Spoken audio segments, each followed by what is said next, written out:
స్తోత్రం. హల్లెలూయా. అందరికీ వందనాలు. అందరూ బాగున్నారా? దేవుని స్తోత్రం. హల్లెలూయా. హల్లెలూయా. హల్లెలూయా. మంచిది. ఏదేమైనా గత వారం నేను రాలేకపోయాను. అయితే దేవుని యొక్క నామంలో నడుస్తూ ఉండగా అనేకమైన శ్రమలు ఇబ్బందులు కలుగుతూ ఉంటాయి. గత 2 రోజుల నుంచి విపరీతంగా జ్వరం, అంటే టైఫాయిడ్ ప్లస్ డెంగ్యూ 2 కలిసి వచ్చి బాగా నాకు ఫీవర్, ఒక పూట తగ్గింది, మొన్నంతా తగ్గింది. నేనంతా పర్లేదు అనుకున్నా.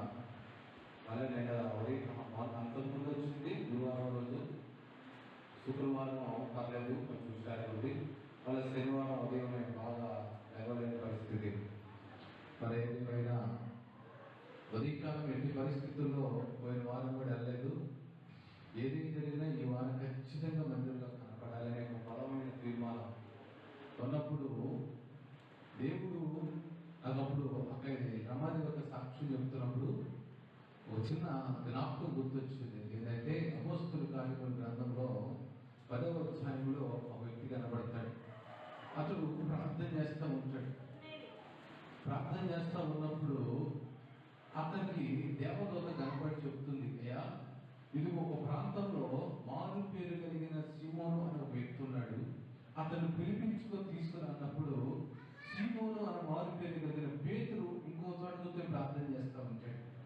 ప్రార్థన చేస్తూ ఉంటాడు. ఎందుకు ప్రార్థన చేస్తున్నావు సీమోను పేతురు అని అడిగితే, ఆహారం వండటానికి కొంచెం టైం పడుతుంది, ఈ అన్నం ఉడికే లోపల ఒక 5 నిమిషాలు కూర్చోంటే 5 నిమిషాల సమయం ఏం చేస్తాం, ఖాళీగా నాకున్న పని ఏంటంటే ప్రార్థన చేయటమే. కాబట్టి నేను ప్రార్థన చేస్తున్నప్పుడు సీమోను చేస్తున్న ప్రార్థనకి, అంటే పేతురు చేస్తున్న ప్రార్థనకి కొర్నేలు చేసే ప్రార్థనకి దేవుడు తెలిపాడు. దేవుని స్తోత్రం.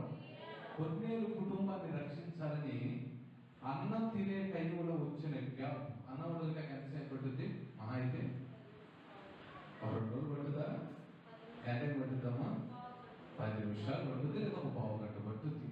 ఈ పావు గంట పరిచర్య ప్రార్థన కొర్నేలు కుటుంబాన్ని మార్చివేసింది. దేవుని స్తోత్రం. హల్లెలూయా.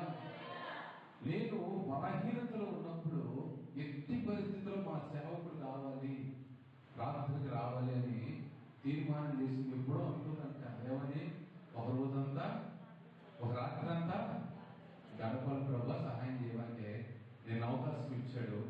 ఆమె చేసిన ప్రార్థన నా సేవకుడు నాకు కావాలని, ఆ ప్రార్థన బట్టి నేను కూడా అనుకుంటా, ఆ ఒక్కటే చెప్పింది, మీరు కూడా చేసుకుంటారు, అందరం మీరు చేయలేదని నేను అంటే నాకు చెప్పింది మీరు చెప్పాలంతే.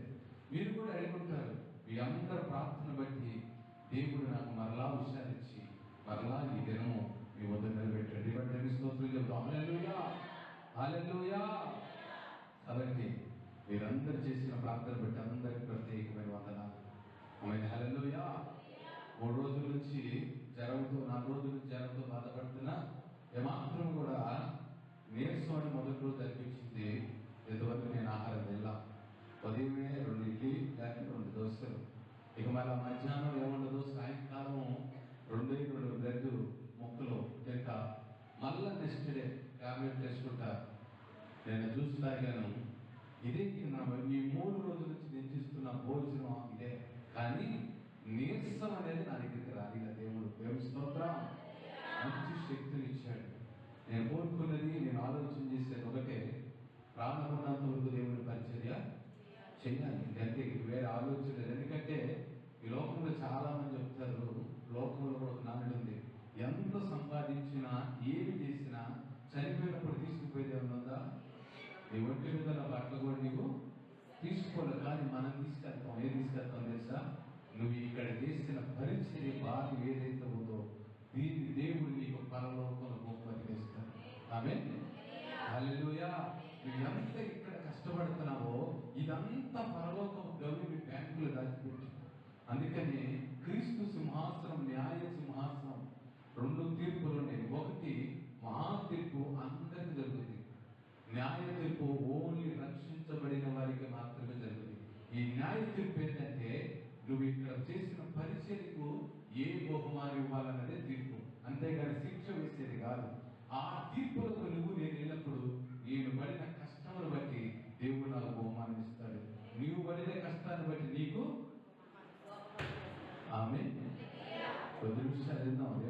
స్తోత్రం. హల్లెలూయా. సమయం ఇంకా చూడద్దు, సమయం పరిగెత్తుతా ఉంటుంది. పోయిన వారం 3:30 అయిందని అందరూ చెప్పారు, మంచిది. కానీ ఈ వారం అంత కాదు. దేవుని స్తోత్రం. అడిగద్దు. హల్లెలూయా. మంచిది. గత కొన్ని రోజుల నుంచి మంగళవారం గురువారం ప్రార్థనలు జరుగుతుంది. కొంతమంది సంఘ పెద్దలు, మన సంఘంలో ఉన్న సంఘ పెద్దలు వెళ్ళి ప్రతి గృహాన్ని దర్శిస్తున్నారు. బలహీనంగా ఉన్న వారి దగ్గరికి వెళ్తున్నారు, ప్రార్థన చేస్తున్నారు. ఆ వారం రోజు కూడా నా దగ్గరికి వచ్చారు. మంచి నాకు ఉదయకాలం మా అమ్మాయి వచ్చింది, గుర్తొచ్చి మా అమ్మాయి ఉన్నసేపు బాగానే ఉంది, వెళ్ళిపోయింది. మళ్ళీ ప్రార్థనకు వస్తానన్నంత రైట్ అన్నాం. వచ్చి నాకు గుర్తుంది కానీ ఇక తర్వాత గుర్తులేదు. నిద్రపోయాను. లేచిన తర్వాత రాత్రి ప్రార్థన బాగా జరిగిందన్నారు. మంచిది. అలాగా మీ ఇంట్లో వచ్చి మీకు ప్రార్థన చేసినప్పుడు మీకు మేలు జరిగిందా జరగట్లేదా చెప్తాం. మేలు జరిగిందా జరగలేదా? జరిగిందన్న స్తోత్రం చెప్తాం. ఒకళ్ళు రెండో వ్యక్తి అయ్యా పాస్టిగా చెప్తారు కానీ తోడు ఎత్తారని ఎత్తేవా తల్లి, లేకపోతే నిజంగానే జరిగిందా? దేవుని స్తోత్రం. మేలు జరగట్లేదు అంటే రెండు లోపాలు ఉంటాయి. మన జనరల్గా ఏం చేస్తామంటే వెంటనే పక్కనోడు పెట్టేసేస్తాం. వాళ్ళు సరిగ్గా వచ్చి ప్రార్థన చేస్తే వాళ్ళు సరిగ్గానే వచ్చారు, ప్రార్థన తీసుకోగలిగిన యోగ్యత ఇంట్లో ఉందా? దేవుని స్తోత్రం. ఎడిగి చెప్పండి. హల్లెలూయా. హల్లెలూయా. మత్తయి సువార్త 17వ అధ్యాయము 2వ వచనం ఒకసారి చదువుతుంది. ఇది నా వాక్య భాగం కాదు కానీ ఊరికి జ్ఞాపకం చేస్తున్నాను. మత్తయి సువార్త 17వ అధ్యాయం 2. మొదటి నుంచి చదువు ఇంకా బాగుంటుంది. మొదటి వచనం నుంచి. యేసు పేతురు యాకోబును వెంట పెట్టుకొని పోయి వారి ఎదుట రూపాంతరము పొందెను. ఆయన ముఖము ప్రకాశిస్తుంది, ఆయన వస్త్రాలు హిమము వలె తెల్లని వాయను. ఇదిగో మోషేయు ఏలీయాయు వారికి కనబడి ఆయనతో మాట్లాడుచుండెను. అప్పుడు పేతురు, ప్రభువా, ఇక్కడ ఉండడం మంచిది, నీకు ఇష్టమైతే ఇక్కడ నీకు ఒకటి, మోషేకు ఒకటి, ఏలీయాకు ఒకటి, 3 పర్ణశాలలు కట్టిస్తాను. చాలు చాలు. ఆమేన్. హల్లెలూయా. అందరూ వినండి మాటలు. దేవుని స్తోత్రం. హల్లెలూయా. గట్టిగా చెప్తా. హల్లెలూయా. యేసుక్రీస్తు ఆయన శిష్యులలో కొంతమందిని తీసుకెళ్ళారు. అమ్మా ఏమైంది తగిలిందా? దేవుని స్తోత్రం. అన్ని ఆలోచనలు ఉండవద్దు. కొన్ని నిమిషాలు విందాం. దేవుని స్తోత్రం. చూద్దాం. హల్లెలూయా. అందరిని ఆయన చూద్దాం. యేసుక్రీస్తు శిష్యుల్లో 3 తీసుకుని వెళ్ళాడు. ఎవరాళ్ళు? పేతురు, యోహాను, ఆంద్రేయ. ఆమె హల్లెలూయా. 3 శిష్యులు తీసుకుని పోయి ఒక కొండ దగ్గరికి వెళ్ళాడు. అక్కడ ప్రార్థన చేస్తారండి. ఎవరు ప్రార్థన చేస్తారు? దేవుని స్తోత్రం. చూద్దాం. హల్లెలూయా. హల్లెలూయా. హల్లెలూయా. పేతురు, యోహాను వీళ్ళందరూ యేసుక్రీస్తుని ప్రార్థన చేస్తుంటే వీళ్ళు ప్రార్థన చేయడానికి కూర్చున్నారు. ప్రార్థన చేస్తున్నప్పుడు యేసుక్రీస్తు ముఖం ఎలా అయిపోయిందంట? తెల్లగా మారిపోయి మహిమతో మెరిసిపోతారు. మహిమతో ముఖము ప్రకాశిస్తుంది. వస్త్రాలు ఏమైపోయినాయంట? తెల్లగా మారిపోయి ఇప్పుడు వీళ్ళు కళ్ళు తెరిచి చూశారు. ప్రార్థన చేయడానికి కూర్చున్న వాడి పని ఏంటి? కళ్ళు మూసుకుని ప్రార్థన చేయాలి. పక్కనోడు ఎలా ఉన్నాడో చూడటం మొదలు పెట్టాడు. వీరు రూపాంతరం చెందడం ఆగిపోయింది. దేవుని స్తోత్రం. యేసుక్రీస్తు రూపాంతరం చెందుతున్నప్పుడు చూస్తూ ఉండేసరికి ఆయన వెలుగు చూశారు, ఆయన ప్రకాశం చూశారు. పరలోకం నుంచి చనిపోయిన అనేక మంది భక్తులు దిగి వచ్చి ఆయన పక్కన కూర్చొని మాట్లాడుతూ చూశారు. కానీ ఆ శక్తి వీళ్ళు పొందుకోవడం జాగ్రత్త. ఈరోజు కుటుంబాల్లోకి వచ్చి ప్రార్థన చేస్తుంటే సంఘ పెట్టాలనుకునే వారు ఆ శక్తిని కుటుంబం ఎందుకు పొందుకోలేకపోతుందంటే పేతురు కళ్ళు తెరిచి చూసినట్టు అవుతుంది. ఆమేన్. గట్టిగా చెప్పాలి. హల్లెలూయా. అందుకనే నీ ఇంట్లో మేలు రాలా. నా ఇంటికి వచ్చి వీళ్ళందరూ ప్రార్థన చేశారు. ఆ రాత్రి వాళ్ళు చేశారు, తెల్లారి నేను లేచాను మంచం నుంచి. మరి మీ ఇంటికి వచ్చి ప్రార్థన చేస్తే నువ్వెందుకు లేకుండా? నీ గృహము యోగ్యత లేదు. ఆమేన్. గట్టిగా చెప్పాలి హల్లెలూయా. కాబట్టి ప్రార్థన కంటే యోగ్యత ఎవరికి లేదంట. ఏ ఇంటిలో ప్రార్థన పెడుతున్నారో పొందుకునే యోగ్యత ఆ ఇంట్లో లేదు. ఈ రోజున చాలా ఇళ్లలో ఎందుకంటే సమయాలు, అనేకమైన పరిస్థితులు, అనేకమైన తలంపులు, అనేకమైన ఉద్దేశాలు చూస్తున్నాడు తప్పితే ఈరోజు నాకు ఏ మేలు ఉంది అని చూసుకోండి. అందుకనే యెషయా గ్రంథం 6వ అధ్యాయం 6వ వచనం చదివితే అక్కడ యెషయా ప్రవక్త ఒక దర్శనం చూస్తుంది.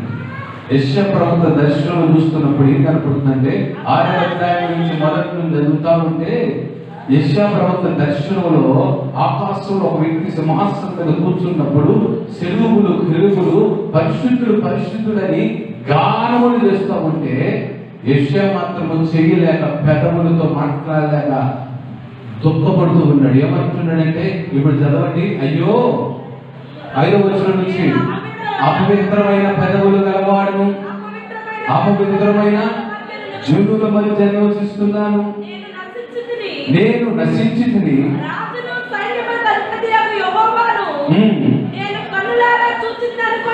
ఆమేన్ హల్లెలూయా.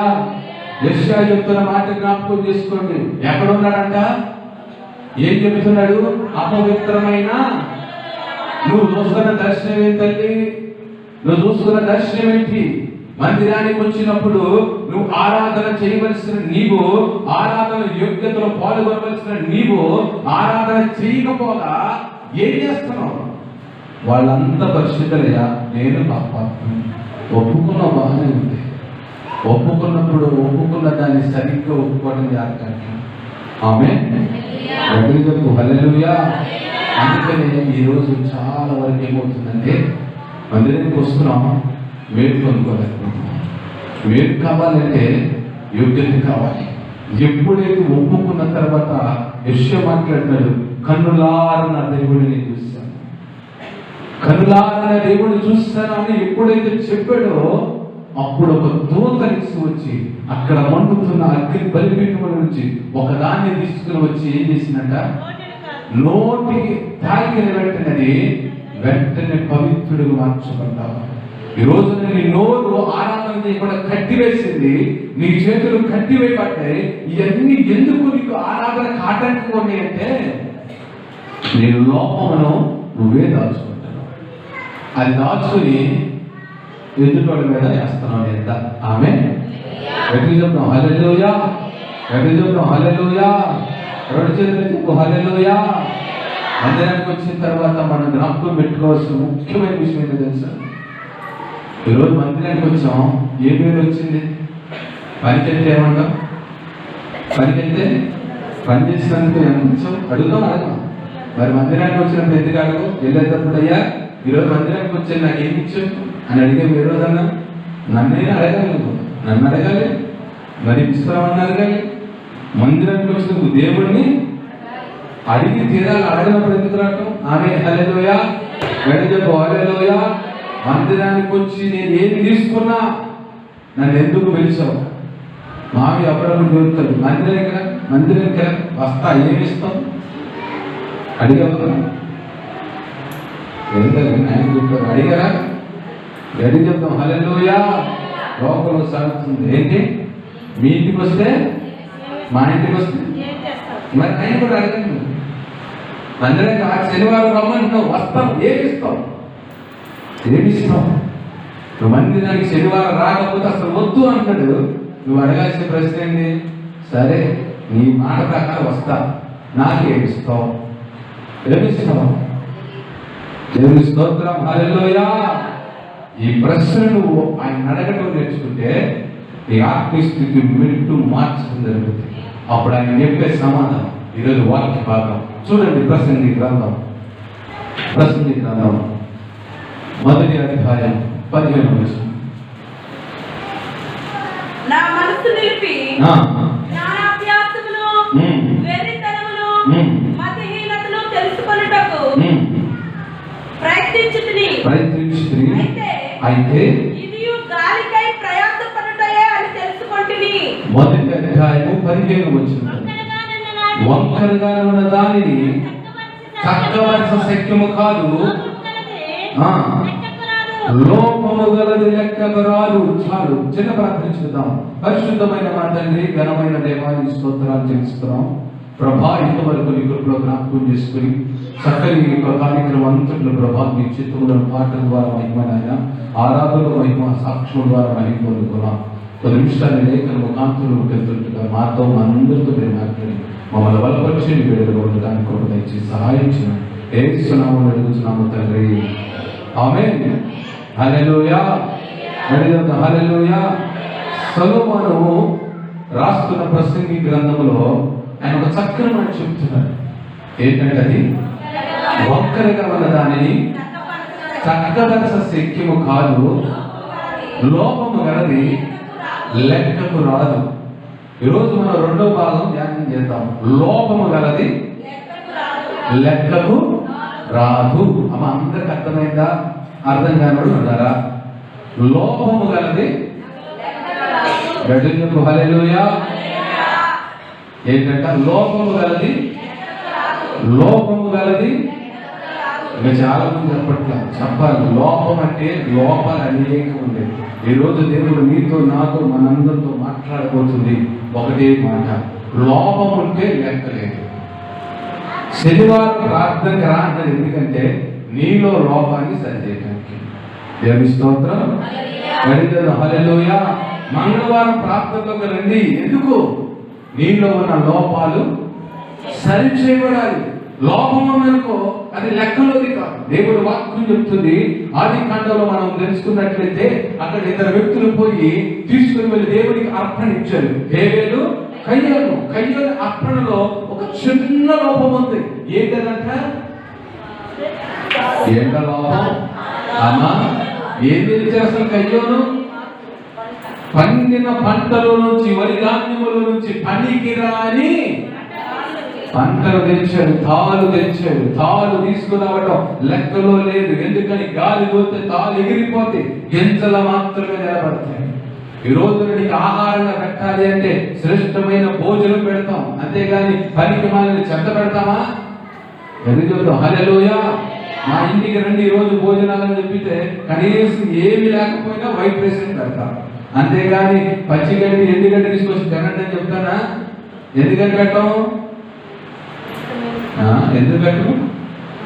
అది తినటానికి, మనుషులు తినటానికి యోగ్యం కాదు కాబట్టి, లెక్కలోనికి రాదు కాబట్టి, లోపము కలిగినది కాబట్టి. దేవుని స్తోత్రం.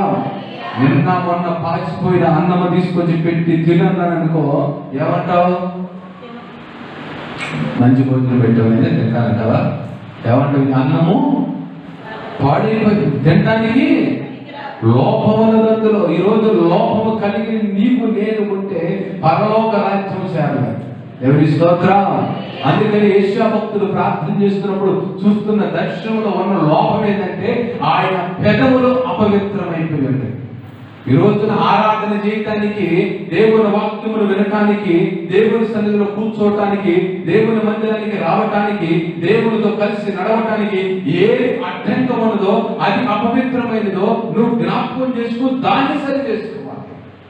అప్పుడు పరలోక రాజ్యం వెళ్తాం. దేవుని స్తోత్రం. పరలోక రాజ్యం వెళ్ళాలి అంటే అందరూ బయలుదేరుతారు. దేవుని వాక్యం తేటగా చెప్పింది, ఐగుప్తులో నుంచి కానానుకు వెళ్ళటానికి దేవుని యొక్క ఆ రాజ్యమునకు, లోకమునకు రాజ్యమునకు పోలిక చెప్పబడింది. అక్కడ ఐగుప్తు అంటే ఏంటి? ఐగుప్తు అంటే ఏంటిది? భూమి. కానాను పరలోకం. ఐగుప్తు నుంచి ఎంతమంది బయలుదేరారు? ఇశ్రాయేలు ప్రజలు అన్నబడిన ప్రతి ఒక్కరు బయలుదేరారు. చేర్చబడిన అందరు చేర్చబడ్డారా? ఎవడైతే క్రమము తప్పక, ఎవడైతే విశ్వాసముతో, ఎవడైతే దేవుని సముఖంలో ఆయన చెప్పిన ఆజ్ఞలను పాటించి, ఎవడైతే దేవుడి మాట ప్రకారం నడిచాడో వారు మాత్రమే కానాన్ని చూస్తారు తప్పితే మిగిలిన వారు ఎవరు చూడాలి. ఈ రోజున బయలుదేరావు మంచిదే, దేవుని విశ్వసించావు మంచిదే, దేవునికి మందిరానికి వచ్చావు మంచిదే, కానీ పరలోకం వెళ్తామా? లోపం ఉంటే అది ఏమన్నాడు? లెక్కకి రాదు. మరి లోపం లేకుండా బ్రతకాలంటే, లోపం లేనివాడు ఎట్టకుంటాడంట? చూడండి, పరిశుద్ధ బైబిల్ గ్రంథంలో నుంచి ప్రసంగి గ్రంథం 5వ అధ్యాయము 1వ వచనం చదువుతుంది. ఎదిగినప్పుడు చూసుకొనుము. బుద్ధిహీనులు అర్పించినట్లుగా బలి అర్పించుట కంటే సమీపించి ఆలకించు శ్రేష్టము. వారు తెలియకే. ఆమేన్, హల్లెలూయా. మొట్టమొదటి లోపము లేని వాడు చేసే పని ఏంటంటే బుద్ధిహీనుడు చేసే పనులు చేయరు. ఏం చేయాలంట? అమ్మ నాయకులు చూడాలి, చాలా త్వరగా ముగిస్తాం. ఇంతవరకు ఇంటర్నేషన్కి 20 నిమిషాలు పట్టింది. ఆమె హల్లెలూయా, హల్లెలూయా, హల్లెలూయా. బుద్ధిహీనులు అంటే ఎవరు? నాయకులు చూడలేదు కాదు. నేను రోజు ప్రార్థన చేశాం, ఎంత ఏది నేర్చుకున్నాం. ఎంత బుద్ధిహీనులు ఎవరు? దేవుని. ఆమేన్, హల్లెలూయా. ఆత్మీయ జీవితంలో బుద్ధిహీనులు అంటే దేవుని మాట వినని వారు. మరి భౌతిక జీవితంలో బుద్ధిహీనులు అంటే అందరూ మాట్లాడుతూ ఉంటారు, మధ్యలో ఒకడు వచ్చి సంబంధం లేని మాట మాట్లాడాడు అనుకో, ఏమంటారండి? బుద్ధి తక్కువ మాట మాట్లాడావు, బుద్ధి లేనుడా. ఆమేన్, హల్లెలూయా. గడి చెప్పాలి, హల్లెలూయా. మందిరంలో వాక్యము జరుగుతున్నప్పుడు కబుర్లు చెప్పుకోవడానికి, ఆలోచనలు వేరే పనులు చేయడానికి, పెద్ద పెద్దగా ఫోన్లో మాట్లాడటానికి, ఏంటి ఇది బుద్ధేనా? మందిరములో దేవుని వాక్యము సమయంలో నీకు ఇష్టం వచ్చినట్టు నడిస్తే బుద్ధి కలిగినట్టేనా? బుద్ధి మీద ఈ లోపల సరి చేసుకున్నా పరలోకం 4 ముద్దులు వెళ్ళే నరకానికి వెళ్తావు. ఏం పెట్టుకుని ఉంటే లోపాలు పెట్టుకుని ఉంటే. ఆమేన్, హల్లెలూయా. గడియకు హల్లెలూయా. మందిరంలో కూర్చున్న తర్వాత మందిరంలో దేవుని వాక్యము, దేవుని మాటలు, దేవునికి ఆరాధన, దేవుని క్రమము, దేవునితో పాటు నడుస్తూ ఉండవలసినప్పుడు అటన్నిటిని వదిలిపెట్టి నీ ఒక కొత్త లోకంలో వెళ్ళామనుకో, ఏమంటారు దాన్ని? బుద్ధి లేనితనం. ఆమేన్. లోపము సరి చేసుకోవాలి. లోపము లేని వారిగా బ్రతకాలి అంటే బుద్ధి కలిగిన వారిగా బ్రతుకు ఫస్ట్. దేవుని స్తోత్రం. హల్లెలూయా. ఈ రోజు నేను మందిరానికి వచ్చాను ప్రభా, ఎంతకాలం ఇష్టం వచ్చినట్టు బతికా, దేవుడిని పేరు పెట్టుకున్నా, ఇదిగో దేవుడి కుమారు, దేవుడి బిడ్డ, విశ్వాసాన్ని పెట్టుకున్నా. లోకంలో పోయిన తర్వాత ఇంటికి పోయినాక నా బ్రతుకు మొత్తం ఇక లోకమే.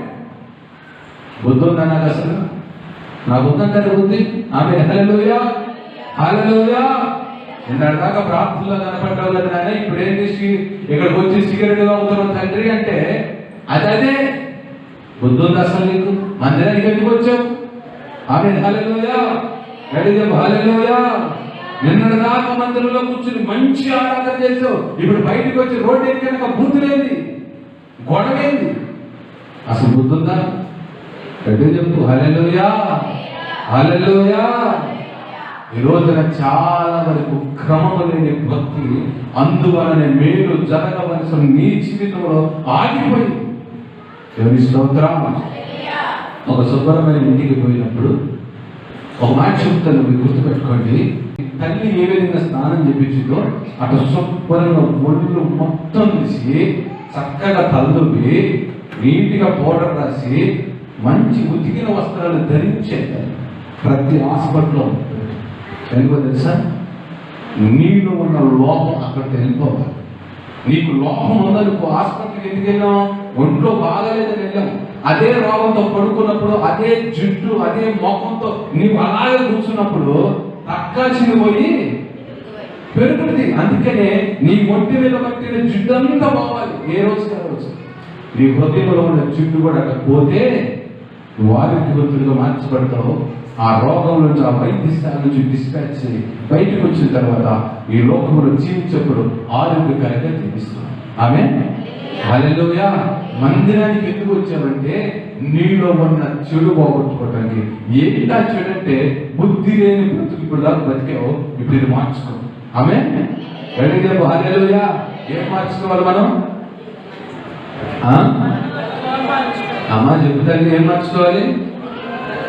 ఏం మార్చుకుంటాంలే, ఇంకా 10 సంవత్సరాలు అయితే పైకి పోతాం, ఇప్పుడు మారించాలి అంటారా? ఎటు చెప్పు. హల్లెలూయా, ఎటు చెప్పాలి? హల్లెలూయా, హల్లెలూయా. నీకు దేవుని మందిరంలోకి వచ్చిన తర్వాత మార్చుకోవాల్సిందే బుద్ధి. అంతే దేవుని మాత్రం చెప్తున్నాడు, మందిరానికి పోయినప్పుడు ప్రవర్తన జాగ్రత్తగా చూసుకో. లోపం లేనిదిగా ఉంటేనే నువ్వు అంగీకరించబడతావు. ఎఫెసీ పత్రిక 5వ అధ్యాయంలో మనం జ్ఞాపకం చేసుకుంటే, నీవు సంఘము కోసం దేవుడు ఏం చేశాడంట, వాక్యమనే ఉదక స్థానము చేత, అది మత్సైనను డాగైనను కళంకమైనను మరి అది ఎట్టిదైనా సరే, వాక్యమనే ఉదక స్థానము చేత దాన్ని పవిత్రపరిచారంట. నీలో మత్సలు ఉన్న, డాగులు ఉన్న, కల్మషం ఉన్న, ఏది ఉన్నా సరే వాక్యము చేతే పవిత్రపరచబడుతుంది. ఆమేన్. హల్లెలూయా, హల్లెలూయా. ఈ రోజున చాలా జీవితాల్లో పైకి మాత్రం సౌందర్యంగా ఉంటున్నారు, కానీ అంతరంగం అంత దుర్గంధం ఎదురుతుంది. కారణం ఏంటంటే బ్రతుకు మార్చుకోలేని తత్వం. ఆమేన్. హల్లెలూయా. హల్లెలూయా. బ్రతుకు మార్చుకోలేక, బుద్ధి నేర్చుకుని బుద్ధి కలిగిన వాడిగా బ్రతకడానికి ఇష్టపడతా. అందుకనే ఒక బైబిల్ యేసుక్రీస్తు ఒక ఉపమానం చెప్పాడు. ఏం చెప్పాడంటే, ఒక తండ్రికి 2 కొడుకులు ఉన్నాడంట. చిన్నవాడు అన్ని అమ్ముకుని పోయాడు. చివరికి వాడికి ఏం జరిగింది, బుద్ధి వచ్చినాక ఏం గుర్తొచ్చిందంట, తండ్రిని గుర్తొచ్చింది. ఈ రోజు నీకు బుద్ధి వచ్చి దేవుడి ఇంటికి వచ్చావు, ఇక నేర్చుకోవాల్సిందేంటి? ఇకేం నేర్చుకోవాలి? బుద్ధి నేర్చుకోవాలి. ఏం నేర్చుకోవాలి? ఆమేన్. హల్లెలూయా. గడిదకు హల్లెలూయా, హల్లెలూయా, హల్లెలూయా, హల్లెలూయా. ఒక చిన్న మాట చెప్తాను. ఒక పాస్టర్ గారిని ఒక ఆమె ప్రార్థనకి పోయి ప్రతి వారం, అంటే అర్థంగా చెప్తున్నాను, ఒక సంఘంలో ఒక వ్యక్తి ఉంది. ఉదాహరణకి ఒక వ్యక్తి ఉంది. ఆమె రోజు ప్రార్థనకు వస్తూ ఉన్నది. ఒక రోజున వాళ్ళ భర్త ఎప్పుడు ప్రార్థనకు రాడు. వాళ్ళ భర్త ఫోన్ చేసి, పాస్టర్ గారు ఈ రోజున మా ఇంట్లో కుటుంబ ప్రార్థన పెట్టాలని మీరు అన్నాడంట. వెంటనే ఆ పాస్టర్ గారికి ఇదేంటి, ఎప్పుడు ఆఖరిని ఫోన్ చేయటమే కానీ నేను ఎప్పుడు అసలు ఫోన్ కానీ పలకడు, సడన్ గా ఫోన్ చేసి కుటుంబ ప్రార్థన అంటున్నాడు. ఖచ్చితంగా పెడదామా అంటే ఆయన చెప్పాడంట ఫోన్లో, ఖచ్చితంగా 7 గంటలకు ప్రార్థన పెట్టాల్సిందే అన్నాడంట. ఏదైనా సమయం ప్రత్యేకత అంటే, మీరు రండి చెప్తాను, ఖచ్చితంగా 7కి మీరు వచ్చేదానికి మీకు చక్కని భోజనం, బిర్యానీ, దున్నమాసం, గోంగూర కూర, చికెన్ ఫ్రై, అదేవిధంగా మీకు ఎంతో ఇష్టమైన మటన్ కూర అన్నీ నేను రెడీ చేశా, నువ్వు మాత్రం వచ్చి రెడీ చెప్పాలి. హల్లెలూయా. అంటున్నారు ఇంట్లేదా ప్రార్థన పెట్టాలన్నాడు. ఏంది ఇంత గట్టిగా చెప్పాడు, ఏదో మొత్తానికి విషయం ఉంది, రాష్ట్రం గారు రెడీ అవ్వండి ప్రార్థనకి వెళ్ళాలి. ఓకే, మొత్తం అందరు కలిసి రెడీ అయ్యారు. కుటుంబం అంతా, అందులో కుటుంబం అంతా వెళ్ళాలి. ఈరోజు ఆయన గట్టిగా రెడీ చేశారంట, ఏమాత్రం తగ్గట్లేదు, వెళ్దాం పదని ప్రార్థన అయిపోయింది. ప్రార్థన జరిగింది, ప్రార్థన అంతా అయిపోయింది, భోజనాలు అయిపోయినాయి. ఇక భోజనాలు అయిపోయిన తర్వాత మరి కుటుంబ ప్రార్థన కానిపిస్తారు కదా, కాను కూడా ఇచ్చాడు. ఆఖరి ప్రార్థన చేసి, అయ్యా మంచిది, దేవుడు నిన్ను వాడుకుంటాడు, ఇక నువ్వు కూడా మార్పు చెందినట్టే కనపడుతుంది, దేవుడు నిన్ను తీసుకెళ్తాడు మంచి విషయంలోకి, మంచిగా నడిపించబోతున్నాడంటే నల్లగా దగ్గరికి వెళ్ళి పాస్టర్ గారు చూడ చెప్పాడంట, అవన్నీ సరే కానీ పాస్టర్ గారు, మా మధ్య ఒక చిన్న గొడవ ఉంది, ఆ పంచాయతీ నువ్వు తీర్చాలి ఎలా అన్నాడంట. దేవుని స్తోత్రం. ఏం చెప్పాడు, చిన్న గొడవ జరిగింది, ఈ పంచాయతీ నువ్వు తీర్చాలి. ఎవరు జరిగింది అంటే నాకు మావిడికే. ఎవరికంట గొడవ? ఎవరికి గొడవ? నాకు మావిడికే. రెండోవాడికి ఏం లేదు. ఈ పంచాయతీ నువ్వు తీర్చాలి. పంచాయతీ తీర్చడం కోసం ప్రార్థన పెట్టావా? అవునయ్యా, అందుకని నీకు ఇష్టమైనవి వండా. ఈరోజు ఎన్ని నీకు వండారంటే నువ్వు ఇప్పుడు ఎవరి తరఫున మాట్లాడాలి? చెప్పుతలే, ఎవరి తరఫున మాట్లాడాలి? ఎన్ని నీకు ఇష్టమైనన్ని వండించి నీ కోసం ఇంత పెద్ద ప్రార్థన ఏర్పాటు చేసి నీకు ఎంత కానికిచ్చి నీ పెంచింది ఎందుకు? నా తరపునే నువ్వు మాట్లాడాలి. ఓకే, ఎందుకు ఏంటి గొడవ అంటే గొడవ చెప్తున్నాడు. ఆమె పిలిచే సిస్టర్, ఏంటమ్మా గొడవ అంటే, ఆ గౌరు బాబు నేను చెప్పలేని నన్ను అడుగుతాను. ఎవరు ఏం జరిగిందమ్మా? ఏం చెప్పు ఆయన బ్రదర్, ఏం జరిగింది? అయ్యా, గత ప్రభుత్వంలో ముందు 200. ఏంటంట ముందు ఇప్పుడు 50 రూపాయలు పెరిగింది. అంతకుముందు ప్రతిరోజు 200 ఇచ్చేది, ఇప్పుడు 50 రూపాయలు కావాలని ఇష్టం. ఇప్పుడు ఎంత ఇవ్వాలి? 50 ఇవ్వాలి. అడుగుతుంటే గొడవ వేసుకుంది. ఇప్పుడు నువ్వేం చేయాలంటే నేను చేస్తే కదా. ప్రార్థన ఎవరు పెట్టించారు అమ్మా? ప్రార్థన ఎవరు పెట్టించారు? నీకోసం అన్ని వంటలు వండించింది ఎవరు? దగ్గరుండి నీకు భోజనం వండించింది ఎవరు? అన్నీ నేను చేశాను. కాబట్టి ఇక నుంచి నువ్వు ఆమె చెప్పాలి, ప్రతిరోజు నాకు 50 రూపాయలు పెంచి 250 ఇవ్వాలి. ఎందుకు? ఇది తెలిసి వెళ్ళు, లేకపోతే అనడానికి లేదు అన్నాడు. దేవుని స్తోత్రం. ఇప్పుడు చెప్పిన వాక్యం అంతా ఏమైనట్టు? ఎందుకు చెప్తాను? ఏమైంది? మన వాళ్ళు అక్కడే ఉంది సాక్ష్యం. వాక్యం జరుగుతున్నప్పుడు వాక్యం వెనక రోడ్డు మీదకి వెళ్ళిన తర్వాత తిట్టుకుని తన్నుకొని 2వ రోజు ప్రార్థనకి ఎందుకు రాలేదు తల్లి అంటే, ఆమెకి నాకు నిన్న గొడవైంది. అసలు గొడవలు రాకూడదు కదా. దేవుని వాక్యం ఎందుకు వచ్చింది? 10 రూపాయలు కూడా, 100 రూపాయలు కూడా, లేదా 1000 రూపాయలు కూడా, 1 కోటి రూపాయలు కూడా గొడవ వస్తే చెప్పండి, నేను కూడా వస్తాను.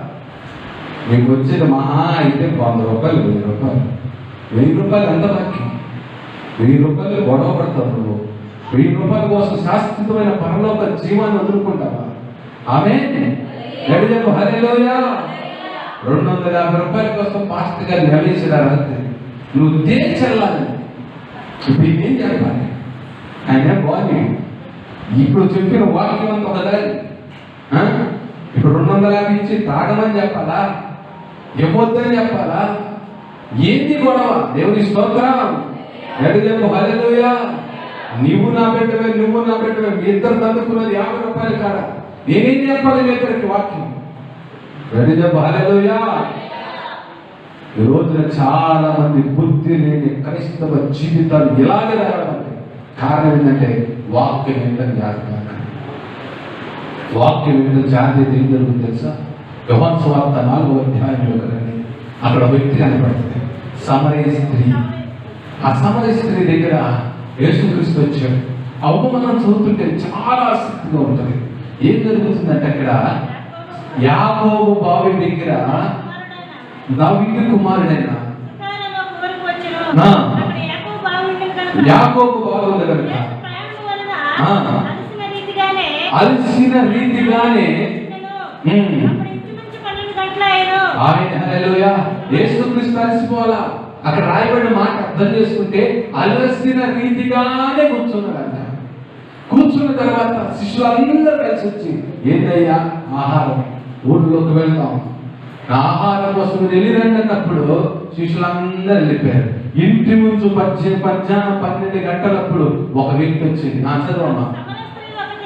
సమర స్త్రీ ఒకటి నీళ్లు చేతుకొనుటకు అక్కడికి రాగా యేసు నాకు దాహమని ఆమెను అడిగను. వేరులోనికి వెళ్ళిపోయాడు ఆ సమర స్త్రీ.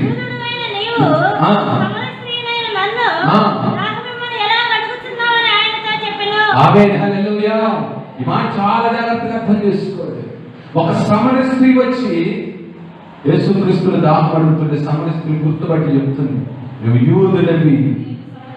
ఎవరంటైనా ఆమేన్ హల్లెలూయా. నీ కట్టు, నీ బొత్తు, నీ నడక ఎలా ఉంది? క్రైస్తవుడు మాదిరి ఉందా? బుద్ధి తెచ్చుకుంటే మార్పు వచ్చిందండి. బుద్ధి రానంత వరకు లోకం నటన, లోకం అంతా నడుస్తుంది, నేను కూడా నడవాలంటే. ఆమేన్ హల్లెలూయా. గట్టిగా చెప్పు హల్లెలూయా. గట్టిగా చెప్పాలి హల్లెలూయా. రోజున నీ బ్రతుకును బట్టి గుర్తుపట్టాలి జనాలు. చాలా మంది ఇప్పుడు ఎక్కడ చూసినా సరే క్రైస్తవం అంతా గందరగోళం అయిపోతుంది. మీరు ఒక పని చేయండి, ఇంటికి వెళ్ళిన తర్వాత మీ పనులన్నీ అయిపోయినాక మీరు నిద్రపోయే సమయంలో ఒక 10 నిమిషాలు, ప్రభువా ఈ దినమంతా కాపాడు, నేను పడుకుంటున్నా, అసలు లోపల ఏం జరుగుతుందయ్యా అని నువ్వు ఆలోచిస్తే ఆ రాత్రి దేవుడు నీకు చూపించే దృశ్యం 2 రోజులు నిద్రలేదు. లేవలేవు. ఎందుకు తెలుసా? అంత భయంకరమైన పరిస్థితులు కనపడతాయి బయట. ఆమె హల్లెలూయా. ఒక ఖర్చు, ఒక నీ నడక, నీ యొక్క విధానం చూసి నిన్ను ఒక వ్యక్తి గుర్తుపట్టలేని పరిస్థితి వచ్చిందండి. ఈ రోజున నీ స్థితి ఎలా ఉంది? ఆమె పేరుకు మాత్రం బ్రతుకుతున్నాం, పేరుకు మాత్రం దేవుడు పెట్టు. కానీ మనం ఈ ఏరియా దాటి బయటికి వెళ్తే నువ్వు ఏ కులం, అంతేగాని నువ్వు అసలు ఎవరు పెట్టడం అనేది లేదు.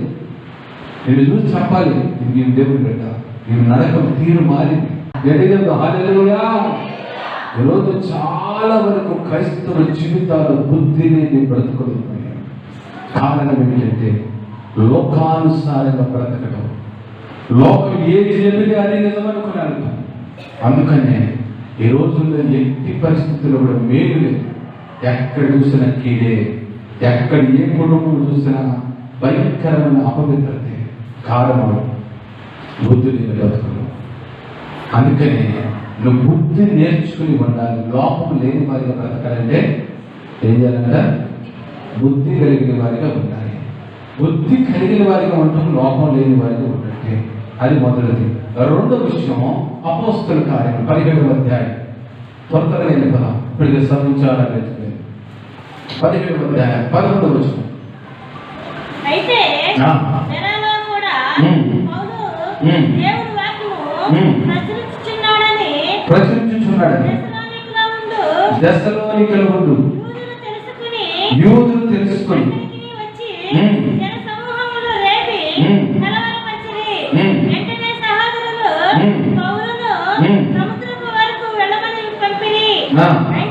అయితే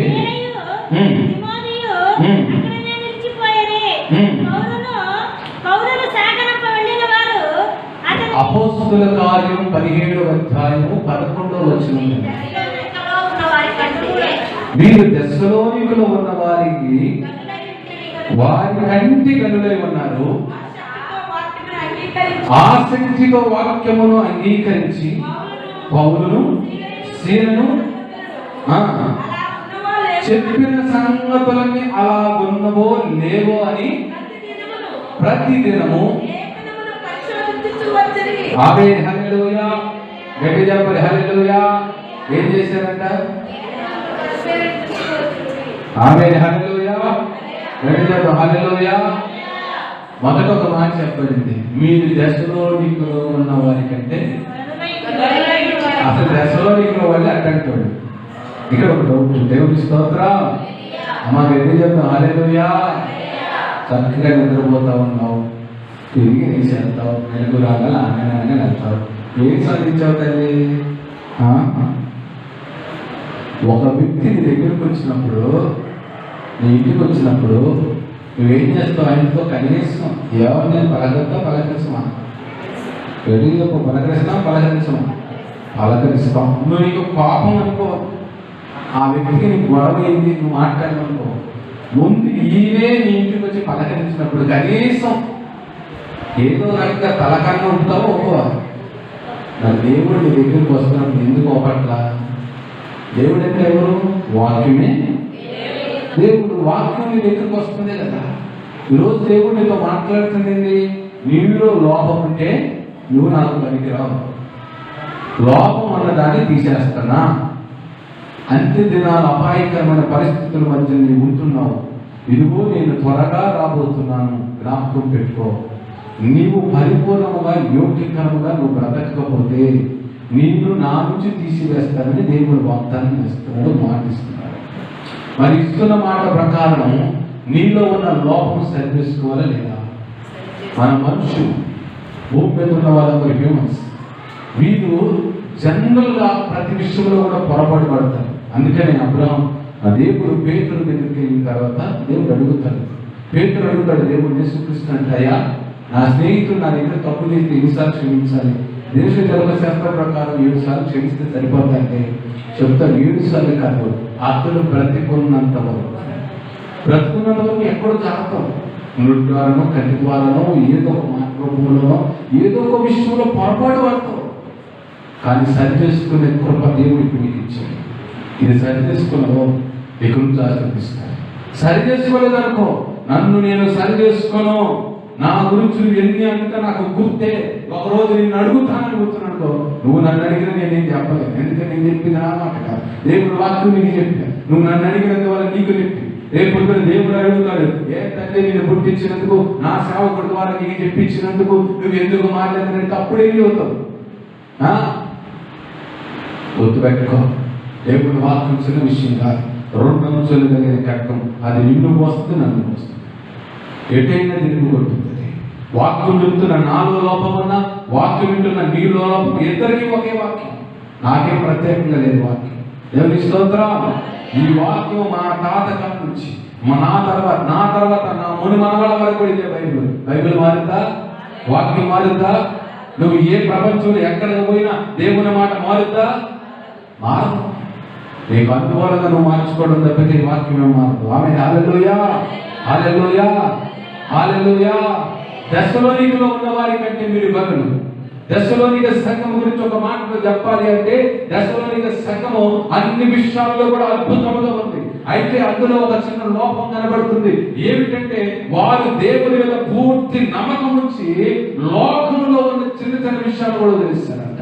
ఆమె హల్లెలూయా. వారు అంతకంటే మీరు ఉన్నతులు. లోకమును తెలుసు, దేవుని గురించి తెలుసు. దశలోనిక లోకం గురించి పట్టడానికి మీరు ఇంటికి దశలోని పత్రిక చదివితే మీకు అర్థమైపోతుంది. లోకం గురించి పట్టడానికి పూర్తిగా దేవుని మీద అనుకుంటారు. కానీ మీరు దేవుని మీద అనుకుంటారు, లోకంలో ఎట్లా బతకాలో కూడా మీకు నేర్పించారు. అందుకని వారి కంటే మీరు గనులు. అలాంటి గనులైన మీరు ఇప్పుడు చదవని వాక్యం ఆసక్తితో ఏం చేశారంట? వాక్యమును అంగీకరించి పౌలును శీలా చెప్పిన సంగతులన్నీ అలా ఉన్నాయో లేదు అని ఎప్పుడెప్పుడంట ప్రతి దినమును లేఖనాలు చూస్తా ఉన్నారు. ఆమె హల్లెలూయా. అంటే నిన్ను సరి చేసుకునే తప్పుగా ప్రతి దినము చెప్పబడిన వాక్య ప్రకారం లేఖనము ఉన్నదో లేదో అని తెలుసుకోవడానికి ప్రార్థించే వ్యక్తిగా నువ్వు నిలబడితే ఖచ్చితమైన దేవుని బిడ్డగా నిలబడతావు. ఆమేన్, హల్లెలూయా, హల్లెలూయా. ఆఖరికి ఒక మాట చెప్పి నేను ముగించి వేస్తాను. చూడండి, యాకోబు పత్రిక 1వ అధ్యాయము 19వ వచనం చదువుదాం. ఆఖరి మాట. సూర్యుడు ఉదయించి వడగాలి కొట్టి గడ్డిని మార్చివేయగా దాని పువ్వు రాలును. యాకోబు పత్రిక 1వ అధ్యాయము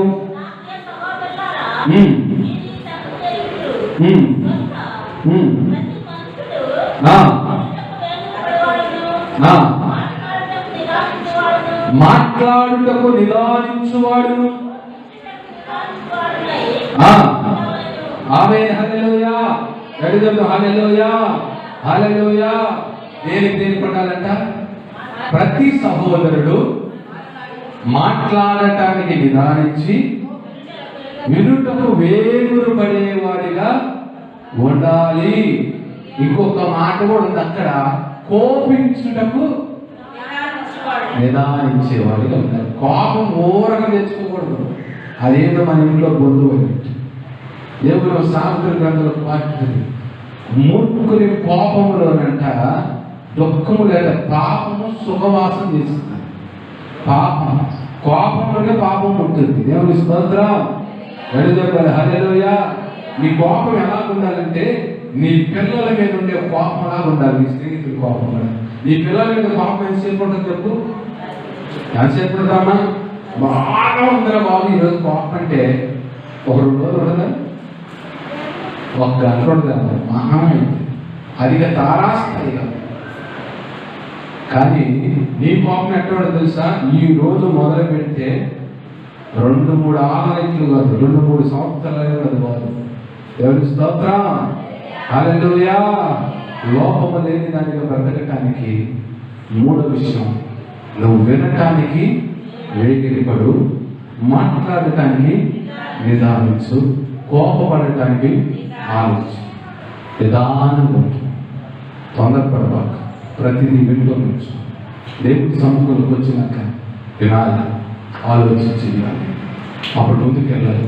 అప్పుడు దేవుడు ఆశీర్వదిస్తాడు. ఈరోజు లోపం మనలో మన అందరిలో ఉంటుంది. లోపం లేనివాడు ఎవరు లేడు. ఈ భూమి మీద దేవుని వాక్యం చెప్తుంది, ఏ ఒక్క మనిషి కూడా పరిశుద్ధుడు కాదు. పరిశుద్ధుడు ఎప్పుడవుతాడంటే ఎప్పుడైతే నువ్వు ఆరాధనలో పాల్గొన్నప్పుడు దేవుని యొక్క కవరు మేఘం ఎప్పుడైతే దూత ఆ పరిశుద్ధ బలిపీఠం నింపు తెచ్చి ఆ యెషయా పెదాన్ని తగిలించిందో, ఎప్పుడైతే నువ్వు ఆరాధనలో ఉన్నప్పుడు పరిశుద్ధాత్మ నీ మీదకి ఎప్పుడైతే దిగి వస్తుందో అప్పుడు నువ్వు పరిశుద్ధుడు అవుతావు. అప్పటి వరకు పాపం ఎదురుబడినే. ఆ పాపం బాగొట్టుకోవడానికి మనం ప్రతి దినము మనలో ఉన్న లోపాలని ఏం చేయాలి? సరి చేసుకోవాలి. ఎలా సరి చేసుకుంటాం? ఫస్ట్ ఏంటంటే బుద్ధి కలిగి ఉండాలి. ఏం చేయాలి? బుద్ధిహీనుల మాదిరిగా ప్రవర్తించకూడదు, ఉండకూడదు. బుద్ధి కలిగిన ఎలా ఉంటారో అలా ఉండాలి. నలుగురు వెళ్తున్నప్పుడు నలుగురు మాట్లాడుతున్నాడు, ఒకడు వచ్చి సంబంధం లేకుండా మాట్లాడితే బుద్ధిహీనుడు అంటాం. ఇప్పుడు ఈ సంఘం అంతా ఒక క్రమం వెళ్తుంది, మధ్యలో ఇంకొక కొత్త రూమ్ పెట్టావు అనుకో, నువ్వేమంటావు? చెప్పు. ఆమె హల్లెలూయా.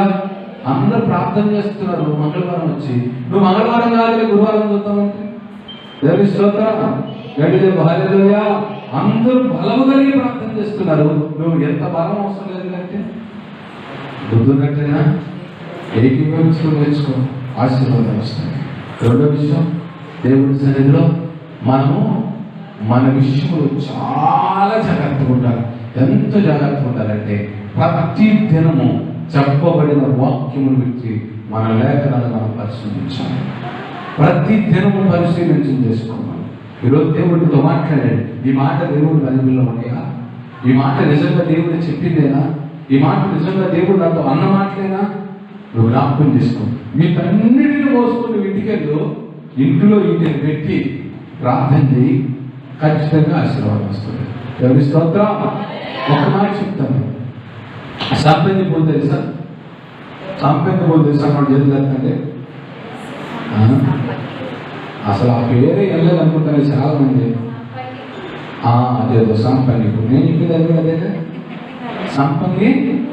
విన్నారా? చూసారా? చూసేవాళ్ళు చేతులు ఎత్తున్నాను. అరే మగ పిల్లలు తెలిసిందే, ఆడపిల్లలు దేవుని స్తోత్రం, గట్టిగా హల్లెలూయా. సంపంగి పువ్వులు తీసుకొచ్చి ఇంటి మధ్యలో పెడితే సువాసన ఎక్కడ వెళ్ళింది? వస్తా బాగా అంత దూరం ఎందుకు? మల్లెపూలు తెచ్చి ఇంట్లో ఏలాడేస్తే సువాసన వస్తా రాదా? వాక్యం విత్తబడిన వాక్యం ఇప్పుడు నువ్వు ఇంటికి తీసుకెళ్ళి ఇంట్లో పెట్టి ఆ వాక్యమును బట్టి ప్రార్థన చేస్తే ఈ వాక్యము పరిమళం వస్తుందా రాదా? రాకుండా చేసామంటే ఏం చేసావు? ఇంట్లో అయితే పెట్టట్లా, తీసుకెళ్ళడం జాగ్రత్తలు మీకు. ఆమేన్. హల్లెలూయా, హల్లెలూయా, హల్లెలూయా. నా సమర స్త్రీ గురించి అక్కడ చెప్పా. సమర స్త్రీ దేవుడి దగ్గరికి వచ్చినప్పుడు, ఆమె మాట్లాడినప్పుడు దేవుడు ఏం చేస్తాడంటే ఆ ఇల్లులో ఉన్న వాక్యం ఆమెలకు పెట్టాడు.